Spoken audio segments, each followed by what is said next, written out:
Welcome to The Explainer. Today, we're getting into something we see all the time, but maybe don't fully understand. Fire. It's this incredibly powerful, super fast chemical reaction that, well, literally powers our world. So, what is actually happening when you start your car or light the stove? In that split second, that flash of heat and light, that's a process called combustion.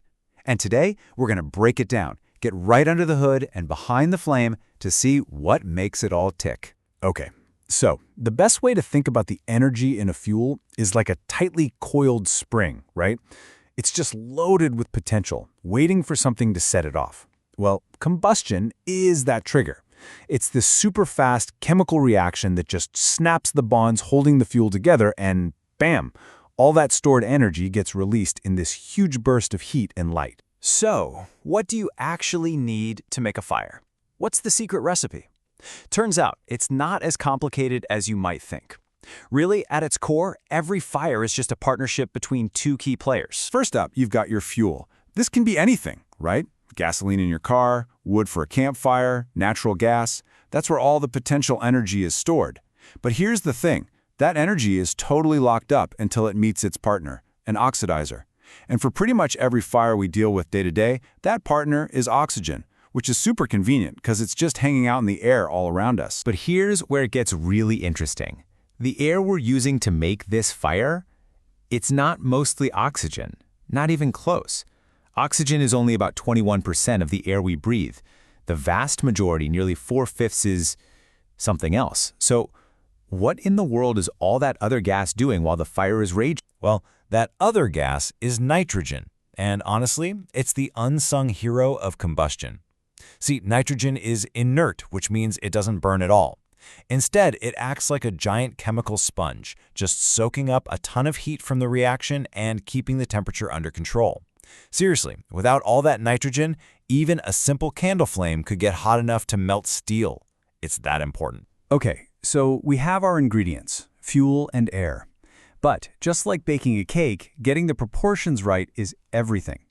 If you want the perfect, most efficient fire, you have to follow a really precise chemical recipe, one where every single atom gets accounted for. So let's use a fuel we all know, gasoline. Now, for simplicity's sake, engineers often treat gasoline as if it's just one pure thing, a hydrocarbon called octane. Its chemical formula is C8H18. The real secret to this perfect recipe is a concept that engineers absolutely live and die by, the air-fuel ratio. It's all about that precise balance between how much air and how much fuel you're mixing. If you get this ratio wrong, you're just wasting fuel, losing power, and that's why it's so critical for, everything from your car engine to a massive power plant. So how do we find that magic ratio? Well, we have to balance the chemical equation.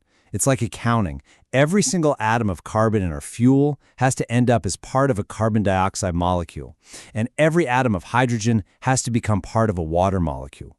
Once we count up all the atoms we need on the other side, we know exactly how much oxygen we need for a perfect, what scientists call a stoichiometric burn. And after doing all that math, you get this absolutely wild result.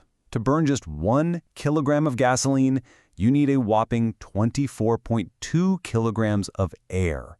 Just let that sink in for a second. Your car's engine is basically a giant air processing machine that just happens to mix in a little bit of fuel. All right, so we've mixed our ingredients perfectly. Now let's talk about the good stuff, the payoff, the incredible amount of energy this whole reaction unleashes. So how do we actually measure that energy? Well, scientists have a term for it, the enthalpy of combustion. The easiest way to think about it is like the calorie count on a food label, but for fuel. It's the total amount of heat energy you get when you burn a specific amount of fuel completely. But okay, there's a little wrinkle here you need to know about. Since burning this stuff creates water, how we measure the energy actually depends on what state that water is in at the end. Is it a liquid or a gas? If that water vapor condenses back into liquid, it actually releases a tiny bit of extra heat. That gives us what's called the higher heating value. If it stays as steam, we get the slightly lower heating value. This all leads to a really cool question. If we could make a perfect fire, under absolutely perfect, ideal conditions, how hot could it possibly get?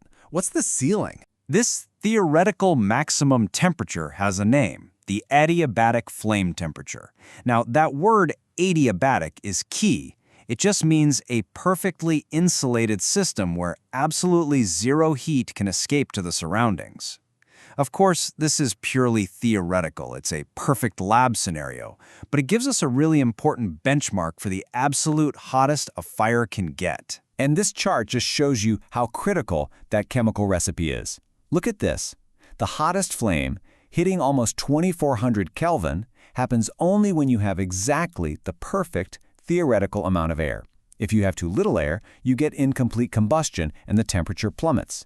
And if you have too much air, well, all that extra air, especially the nitrogen, just soaks up the heat and cools the fire way, way down. So look, burning stuff is incredibly powerful. But as we've seen, it's also a pretty messy, chaotic process. It's really hard to control perfectly, and in the real world, you're always going to have inefficiencies and lose some energy. But what if we could skip the fire part altogether? Instead of just letting all that energy escape as chaotic heat, what if we could actually guide the electrons from the fuel to the oxygen through a controlled circuit? Well, that's exactly what a fuel cell does. It converts chemical energy directly into electrical energy, and it does it silently and way more efficiently. And that really leaves us with a big question to chew on. For all its power, combustion is, at its heart, pretty wasteful. I mean, the laws of thermodynamics themselves tell us there have to be better, more efficient ways to get useful work out of chemical energy. So, what comes after the age of fire?